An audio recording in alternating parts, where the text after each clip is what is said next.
We're here in the beautiful chapel at the new Newman Catholic Center at the University of Massachusetts in Amherst. It's been almost 2 years now since the ground was broken across the street from the original center on North Pleasant Street.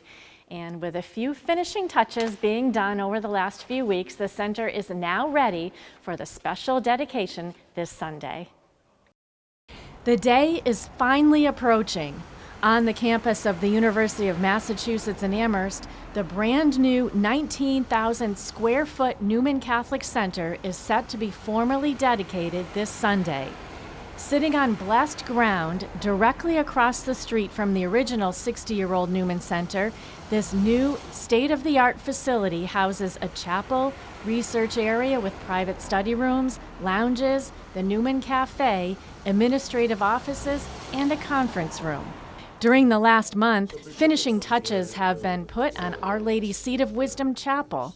Father Gary Daly took me around the chapel, pointing out several newly obtained pieces, beginning with the Stations of the Cross and sconces. Those Stations of the Cross are over 100 years old, and they're from France. So we're very pleased to have those. The sconces were put in, the 12 sconces, which represent the 12 apostles, and Bishop at the dedication will anoint the walls of the chapel, but will anoint each sconce representing the 12 apostles here in the chapel.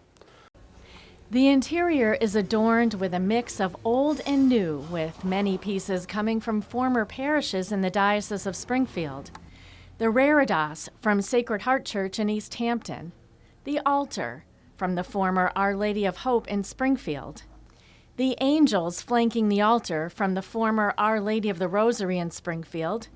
The presidential chair, along with the baptismal font from the former Blessed Sacrament in Northampton. The windows from the original Newman Center. The most dear to Father Daly's heart are the statues of St. Paul and St. Joseph that he was able to obtain from his home parish of St. Stanislaus Kostka in Adams. They were there in the sacristy on the cabinet since I was a little altar boy.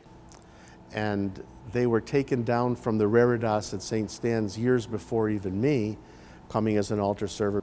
Before they were placed on the Reredos, the more than 60-year-old statues were touched up by an artist.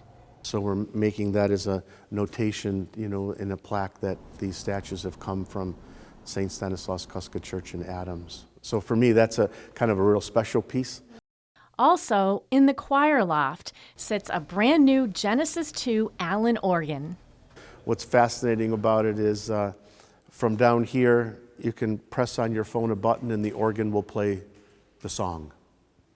Without anybody there. Without anybody playing it. It's really amazing. The lights are the same thing. I had an hour and a half lesson on how to work the lights. I'm just used to switches. With the day finally here, Father Daly says once the building is dedicated, he's looking forward to students being able to finally use the space for study, relaxation, and worship. I am looking forward, obviously, to the dedication because I think that's a significant event, and I know that Bishop Byrne is also looking forward to it because the bishop doesn't have opportunities many times to really dedicate a new chapel or a church, consecrating an altar, which he will do at that dedication. So it's really an exciting day.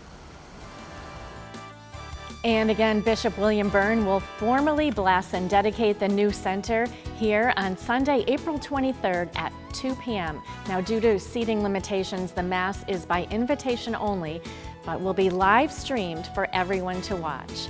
And we'll have a link to that at iobserve.org.